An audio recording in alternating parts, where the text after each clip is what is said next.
يا رب، من بعد التعب والصعوبات بالجهد ومقابل عنا بالمشقة، متعني في راحة بدن بالملمات، واسعدني بعد الحزن والهم فرقه، واجعل لي بعد الصبر للفرج آيات، أعطي لكل واحد من الناس حقه، يطمئن قلبي من الكدر والعداوات، والوحشة مني تروح والخوف أطلقه، وتجبر فؤادي بالهنا وتجبر فؤادي بالهنا والسعادات، يسر أموري من الألم والمشقة، واجعل لي بين أحبابي وأصحابي سلوات، ولا تفجع قلبي ترى فيه رقة،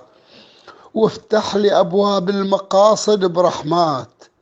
من عندك بجاه النبي ومن يصدقه. أعرف أنا مقصر وعابد الدنيات، فيها الهوس واللهو كل ساعة طرقة، لكن طمع في رحمة الله بالذات. رب كريم ورزق الله يفرقه، هذا الطلب والقصد لله، هذا الطلب والقصد لله الغايات،